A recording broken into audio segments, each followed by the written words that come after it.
Kaidah Kebahasaan Teks Resensi. Sambil lihat video saya, kalian buka juga LKS kalian ya. Materi saya ada di halaman 79 buku LKS kalian. Kaidah Kebahasaan Teks Resensi di buku LKS kalian ada 8 poin. 8 poin.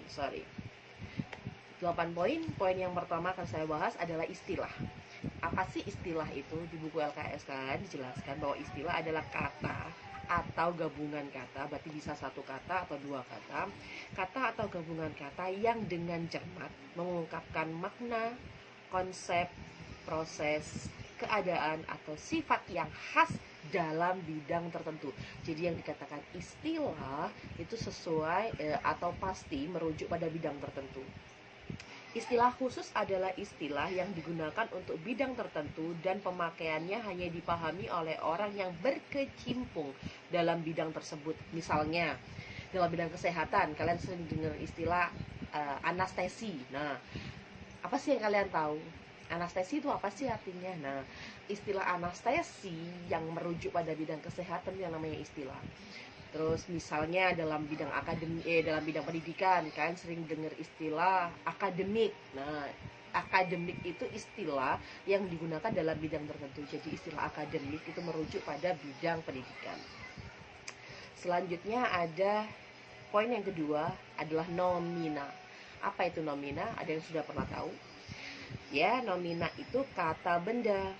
Seperti yang sudah saya pernah jelaskan sebelumnya di kelas bahwa kata itu punya beberapa jenis. Salah satunya adalah nomina. Kalau dalam bahasa Inggris kalian kenal noun, dalam bahasa Indonesia namanya nomina. Nomina itu kata benda. Kata benda jadi semua kata yang merujuk pada kebendaan itu namanya kata benda. Contohnya apa ya? Meja, orang, buku, kursi, kayu dan sebagainya itu namanya kata benda. Terus yang selanjutnya, yang ketiga ada namanya verba, jenis kata lain yaitu verba. Verba itu kata kerja. Semua yang berhubungan dengan aktivitas, berhubungan dengan pekerjaan itu namanya kata kerja. Kalau di buku LKS kalian dijelaskan, didefinisikan bahwa verba adalah kata yang menggambarkan proses, perbuatan atau keadaan. Verba juga disebut dengan kata kerja. Di buku kalian ada dibagi menjadi dua, yaitu verba aktif dan verba pasif. Pada dasarnya verba itu ya semua jenis kata yang dikerjakan, yang dilakukan, yang diperbuat namanya verba atau kata kerja. Contohnya apa ya? Menulis, membaca, menari, masak, makan, tidur dan sebagainya itu namanya kata kerja. Terus yang keempat ada namanya pronomina. Kalau tadi di kata benda namanya nomina, sedangkan untuk pronomina itu berbeda dengan kata benda. Pronomina itu namanya kata ganti.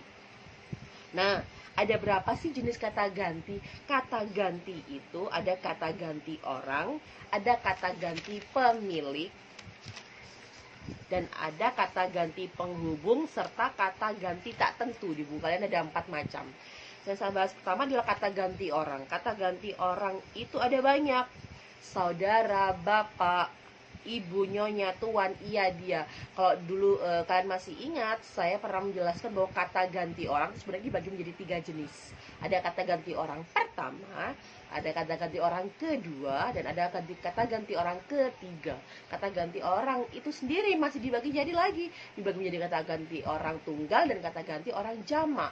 Kata ganti orang pertama tunggal, contohnya siapa ya? Aku, daku, saya, hamba. Kata ganti orang pertama jamak, siapa? Kita, kami. Terus kata ganti orang kedua tunggal, orang kedua itu yang diajak berbicara. Ketika ada 2 orang berbicara, satu orangnya merasa dirinya sebagai orang pertama, berarti orang yang diajak berbicara, lawan bicaranya itu adalah orang kedua. Siapa? Kamu, dirimu, engkau. Terus katakan di orang kedua jamak, siapa ya? Berarti orang kedua yang diajak ngobrol orangnya sama-sama banyak-banyak. Orangnya banyak. Siapa saja? Kalian. Nah, Anda sekalian, Anda semua. Itu namanya kata ganti orang kedua jamak. Terus ketika kata ganti orang ketiga, siapa orang ketiga yang dibicarakan? Ketika ada 2 orang ngomong-ngomongan dan membicarakan orang lain, nah orang yang lain itu yang dibicarakan namanya orang ketiga. Kalau kata ganti orang ketiga tunggal, contohnya apa? Dia. Kata ganti orang ketiga tunggal yang lain bisa beliau.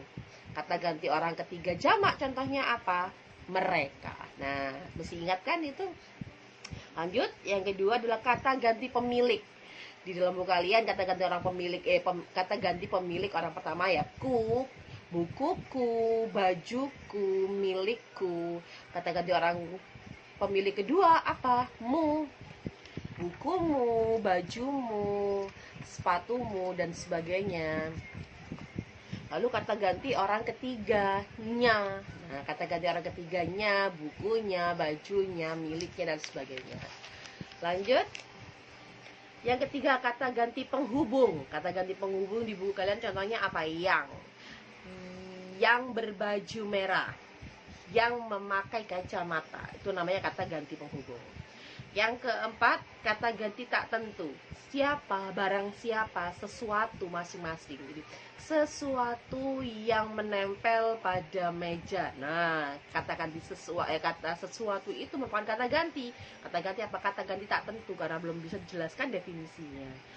Terus selanjutnya yang kelima ada konjungsi. Masih ingat apa itu konjungsi? Konjungsi itu kata hubung. Kata yang berfungsi menghubungkan dua buah klausa, kalimat atau paragraf. Konjungsi yang sering digunakan dalam resensi sebagai berikut. Yang pertama adalah konjungsi koordinatif. Sifatnya menggabungkan dan atau tetapi. Konjungsi subordinatif. Jika, agar, meskipun, alih-alih, sebagai, sebab, karena, maka, sesudah, sebelum, sementara. Konjungsi korelatif, berarti ada hubungannya. Korelatif itu korelasi hubungan, baik maupun, bukan melainkan, tidak tetapi, itu sudah gandengannya. Terus konjungsi antar kalimat, sebaliknya, di samping itu, selanjutnya. Mungkin kalau menambahkan yang lainnya silakan. Yang keenam ada namanya preposisi. Kalau di konjungsi adalah kata penghubung, preposisi itu adalah kata tugas atau kata depan. Preposisi yang berfungsi kata tugas yang berfungsi sebagai unsur pembentuk frasa preposisional. Contohnya apa ya? Di, ke, dari, pada, daripada, dengan dan sebagainya. 7. Ungkapan perbandingan. Ungkapan perbandingan bisa persamaan, bisa perbedaan. Contohnya apa? Daripada, sebagaimana, berbeda dengan, seperti, serupa, dan sebagainya. Yang selanjutnya ada kata kerja material dan kata kerja relasional. Nah, ini yang perlu dibahas. Kata kerja material adalah kata kerja yang menyatakan kegiatan fisik atau proses. Misalnya apa? Makan, minum, membawa, menari, berbicara, dan sebagainya. Sementara kata kerja relasional adalah kata kerja yang berfungsi untuk membentuk predikat nominal dan dapat juga membantu memperjelas predikat. Contohnya apa? Disebut menjadi. Saya menjadi tentara. Menjadi itu merupakan predikat ya anak-anak ya. Merupakan, adalah, ialah, yaitu, yakni itu merupakan kata kerja relasional. Sampai di sini untuk kebahasan. Ada yang perlu ditanyakan? Kalau perlu ditanyakan langsung kirim ke WA saya ya. Terima kasih. Assalamualaikum warahmatullahi wabarakatuh.